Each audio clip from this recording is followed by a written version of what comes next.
Shalom beloved people, selamat berjumpa kembali dalam pengajaran firman iman kali ini. Saya berdoa kebaikan dan kasih setia Tuhan terus menyertai setiap kita senantiasa. Haleluya. Kali ini kita akan membuka Alkitab kita dari Matius 1 ayat 20-21. Dikatakan demikian. Tetapi ketika ia mempertimbangkan maksud itu, malaikat Tuhan nampak kepadanya dalam mimpi dan berkata, Yusuf, anak Daud, janganlah engkau takut mengambil Maria sebagai istrimu, sebab anak yang di dalam kandungannya adalah dari Roh Kudus. Ia akan melahirkan anak laki-laki, dan engkau akan menamakan dia Yesus, karena dialah yang akan menyelamatkan umatnya dari dosa mereka. Tuhan berfirman, engkau akan menamakan dia Yesus. Nama Yesus dalam bahasa Ibrani adalah Yeshua, dan kata Yeshua itu mengandung kata Yahweh, yaitu Tuhan, dalam bahasa Ibrani. Secara literal, nama Yeshua mempunyai arti Yahweh adalah juru selamat kami, atau Tuhan adalah juru selamat kami. Sungguh nama Yesus adalah nama yang sangat indah. Setiap kali Anda memanggil nama Yesus, nama di atas segala nama itu, Anda sesungguhnya sedang memanggil Tuhan penyelamat kami. Atau dengan kata lain, Anda sedang memanggil Tuhan sendiri untuk turun tangan menyelamatkan Anda. Sadarilah bahwa di dalam nama Yesus itu, Tuhan sudah menempatkan dengan sangat jelas job description Yesus, yaitu menyelamatkan Anda. Setiap panggilan kepada nama itu sudah berarti suatu permintaan untuk diselamatkan. Sadarkah Anda akan kebenaran ini? Itu sebabnya firman Tuhan penuh dengan catatan tentang begitu banyak orang yang berseru kepada nama Yesus dan mereka peroleh pertolongan. Entah disembuhkan, diselamatkan dari maut, diberi makan, anggota keluarganya dibangkitkan dari kematian, dan banyak lagi yang lain. Seorang buta bernama Bartimius berseru memanggil nama Yesus dan beroleh pertolongan. Markus 10 ayat 47 mengatakan, ketika didengarnya bahwa itu adalah Yesus orang Nazaret, mulailah ia berseru, Yesus, anak Daud, kasihanilah aku. Yesus mencelikkan mata Bartimius, dan orang yang buta itu pun dapat melihat. Menyelamatkan Anda adalah job description Yesus. Apapun tantangan atau keadaan yang Anda hadapi, apapun krisis yang sedang Anda alami, apakah itu masalah fisik, finansial, emosional, atau masalah rohani sekalipun, Anda dapat memanggil nama Yesus. Dan yang Maha Kuasa itu akan menyelamatkan Anda lagi dan lagi dan lagi. Saudara yang kekasih, Anda dapat mengambil waktu untuk mempelajari nama-nama Tuhan yang Dia nyatakan dalam perjanjian lama, seperti Elohim, El Shaddai, El Elyon, Yahweh Jireh, Yahweh Rafah, Yahweh Nisi, dan lain-lain. Anda dapat juga melakukan studi lengkap atas nama-nama Tuhan itu. Semua nama itu indah dan penting. Namun, semua nama itu tidak akan berarti bagi Anda jika Anda tidak mengetahui bahwa Tuhan yang Maha Kuasa, yang bernama Yesus Kristus itu, ingin nomor satu menyelamatkan Anda dari segala dosa Anda, dan kemudian juga menyelamatkan Anda dari segala tantangan kehidupan Anda. Tuhan dapat saja Maha Kuasa dan sebagainya, tapi semua itu tidak ada artinya jika Anda tidak memiliki keyakinan bahwa Dia menaruh perhatian penuh mengenai kesuksesan hidup Anda. Jadi, sebenarnya tidak penting untuk Anda menghafal semua nama Tuhan dari perjanjian lama. Yang Anda butuhkan adalah pewahyuan penuh bahwa Yesus di dalam perjanjian baru ini adalah penyelamat atau juru selamat Anda. Kalau ditanyakan, Tiger Woods terkenal untuk apa? Golf. David Beckham terkenal untuk apa? Sepak bola. Tapi Yesus Kristus terkenal untuk apa? Untuk menyelamatkan Anda. Jadi hari ini Anda butuh diselamatkan dari apa atau dalam hal apa? Lihatlah Dia ada di dalam situasi Anda, menolong Anda, melindungi Anda, dan menyediakan untuk Anda. Lihat Dia melakukan itu untuk Anda. Yeremia 29 ayat 11 mengatakan, sebab aku ini mengetahui rancangan-rancangan apa yang ada padaku mengenai kamu. Demikianlah firman Tuhan, yaitu rancangan damai sejahtera dan bukan rancangan kecelakaan, untuk memberikan kepadamu hari depan yang penuh harapan. Izinkan saya menceritakan suatu kesaksian yang saya dengar dari seorang rekan hamba Tuhan. Beliau menceritakan mengenai seorang anggota jemaatnya yang dirawat di rumah sakit karena stroke, dan ibu ini lumpuh total di sisi kiri tubuhnya. Saat hamba Tuhan itu berdoa untuk ibu ini, dia berusaha mengangkat tangan kanannya dalam gerakan doa. Dan betapa mengejutkan, karena tangan kirinya kemudian mengikuti, walaupun sangat perlahan, tapi ini belum pernah dapat dia lakukan semenjak stroke-nya. Karena kasih karunia Tuhan, ibu ini mulai mengalami kesembuhan pada tubuhnya.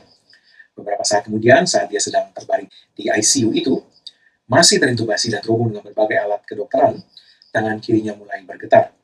Hamba Tuhan itu berkata kepada ibu itu, jangan khawatir mengenai berdoa untuk terobosan. Serahkan berdoa pada kami, kata hamba Tuhan itu sambil menunjuk kepada seorang hamba Tuhan lain yang menemaninya mengunjungi ibu itu. Lalu dengan jari telunjuknya hamba Tuhan itu menunjuk ke dahinya dan berkata kepada ibu itu, "Yang penting hanya ibu menjaga film yang berjalan di pikiran ibu. Pastikan pikiran ibu memutar film yang benar." Hamba Tuhan itu menjelaskan bahwa yang dilakukannya sesungguhnya adalah mengingatkan ibu itu untuk melihat seperti Tuhan melihat, dan jangan mempedulikan segala suara, aroma, dan situasi yang kelihatan dan ditangkap oleh panca inderanya di ruangan ICU itu. Sebaliknya, penuhi pikirannya dengan gambaran mental yang menunjukkan bahwa dia sehat, kuat, sedang bersama keluarga tercinta di rumah, menikmati kebersamaan. Sebab gambaran mental inilah yang sesuai dengan firman Tuhan, bahwa oleh bilur-bilur Yesus dia sudah sembuh. 1 Petrus 2 ayat 24. Mengapa ini penting? Sebab jika dia tidak menjaga pikirannya dan memenuhinya dengan gambaran yang sesuai firman Tuhan, maka iblis akan berusaha mengisi pikiran ibu itu dengan skenario yang terburuk yang akan meruntuhkan iman ibu itu. Hamba Tuhan itu kemudian menjelaskan demikian. Apa yang musuh lakukan adalah menanamkan pikiran yang salah atau gambaran mental yang salah di dalam pikiran seseorang. Dan hal yang salah itu harus dicabut dan digantikan dengan pikiran atau gambaran dan kepercayaan yang sesuai dengan perkataan firman Tuhan yang tidak pernah berubah. Gambaran yang salah akan membuat seseorang mempercayai hal yang salah. Ketika dia melihat gambaran dirinya secara salah, maka dia akan mulai mempercayai itulah yang akan terjadi. Tapi ketika pikiran yang benar atau gambaran yang benar yang dia lihat yang sesuai dengan firman Allah, itu yang memenuhi pikirannya, maka iblis tidak punya kesempatan untuk merontokkan imannya dengan ketakutan. Karena bayangan-bayangan terburuk yang iblis tunjukkan tidak memiliki tempat di dalam pikiran itu, karena pikiran itu sudah dipenuhi dengan gambaran mental yang benar, gambaran yang sesuai dengan firman Allah. Dibutuhkan pikiran untuk menyembuhkan pikiran.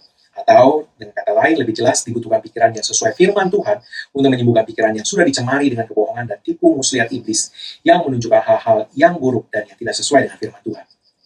Singkat cerita, tidak berapa lama kemudian ibu itu sudah dapat pulang dari rumah sakit, kondisinya terus mengalami pemulihan. Bapak Ibu saudara dikasih Tuhan, Anda memiliki Yesus sebagai juru selamat Anda. Job description Yesus adalah menyelamatkan Anda lagi dan lagi dan lagi. Karena itu jangan biarkan iblis menyiksa Anda dengan mencoba meruntuhkan iman Anda dengan pikiran atau gambaran yang salah dan negatif. Anda butuh kebenaran firman Tuhan untuk mencabut pikiran-pikiran itu dari akar-akarnya. Karena itu terus renungkan firman Tuhan dan janjinya kepada Anda. Itulah caranya mengganti pikiran yang salah dengan pikiran yang benar. Saat Anda terus merenungkan firman Tuhan, pikiran negatif yang menyebabkan Anda merasa kecil hati, putus asa, khawatir, cemas, dan sepertinya mau menyerah saja, akan digantikan dengan pikiran Allah untuk memberkati Anda dengan damai sejahtera dan kemenangan total dalam setiap area kehidupan Anda. Jadi biarkan firman-Nya memberikan gambaran yang benar di dalam pikiran Anda mengenai diri Anda sebenarnya menurut rancangan Tuhan ini. Rancangan damai sejahtera dan bukan rancangan kecelakaan, untuk memberikan kepadamu hari depan yang penuh harapan. Biarkan firman-Nya memberikan gambaran Anda diselamatkan oleh Yesus, Sang Juru Selamat kita. Amin. Sebelum kita menerima doa berkat, saya akan berdoa untuk semua yang sakit, untuk segala kebutuhan Anda. Mari, Anda yang sakit, taruhkan tangan Anda di bagian tubuh Anda yang sakit, atau angkat kedua tangan Anda di hadapan Tuhan. Dalam nama Yesus, oleh bilur-bilur Yesus, engkau sudah sembuh. Karena itu, iblis, dalam nama Yesus aku perintahkan engkau untuk mengangkat setiap gejala palsu yang kamu coba tunjukkan untuk membuat umat Tuhan melakukan kebenaran firman Tuhan. Tinggalkan mereka. Dalam nama Yesus, aku hancurkan kuasa sakit penyakit dan kelemahan tubuh, dan dalam nama Yesus aku perkatakan kesehatan ilahi yang sempurna, pemulihan sempurna, kesembuhan sempurna di dalam nama Yesus. Bagi Anda yang memiliki kebutuhan apapun, saat ini angkat kedua tanganmu di hadapan Tuhan. Dalam nama Yesus, karena ada tertulis, Allah memenuhi segala kebutuhanmu menurut kekayaan dan kemuliaannya dalam Kristus Yesus. Maka dalam nama Yesus aku perintahkan iblis, hentikan segala pekerjaanmu mencuri dari hidup umat Tuhan ini. Dan dalam nama Yesus malaikat Tuhan, pastikan segala supply supranatural Allah sampai kepada mereka. Sesuai perkataan firman Tuhan, menurut kekayaan dan kemuliaan Allah, setiap supply supranatural itu ke dalam kehidupan anak-anak Tuhan ini, dalam nama Yesus. Amin. Mari sekarang angkat kedua tangan Anda di hadapan Tuhan, dan terimalah berkat Tuhan. Dalam nama Yesus, karena Yesus Kristus telah kerjakan bagi kita di kayu salib, karena curahan darahnya, karena penebusan sempurna, maka sekarang tidak ada lagi penghukuman bagi setiap orang yang ada dalam Kristus Yesus. Engkau telah ditebus, harganya telah dibayar lunas, karena itu tidak lagi kutuk berlaku dalam hidupmu. Yang ada hanyalah berkat Tuhan tercurah berlimpah-limpah memberkati kau dalam segala hal. Oleh berkat Tuhan itu kau naik terus tidak turun, kau jadi kepala bukan ekor. Dan apa yang disentuh tanganmu dibuat Tuhan berhasil. Dengan panjang umur Tuhan mengenyangkan kau, dan Tuhan memperlihatkan padamu keselamatan daripadanya. Umurmu minimal 120 tahun dan dipenuhi dengan hari-hari yang baik dari Tuhan. Dalam nama Yesus tidak ada yang jatuh mendekat kepadamu, dan tidak ada tulah mendekat kepada kemah kediamanmu, karena tempat perlindunganmu dan kubu pertahananmu Allahmu yang kau percaya. Dalam nama Yesus semua yang berkati Tuhan katakan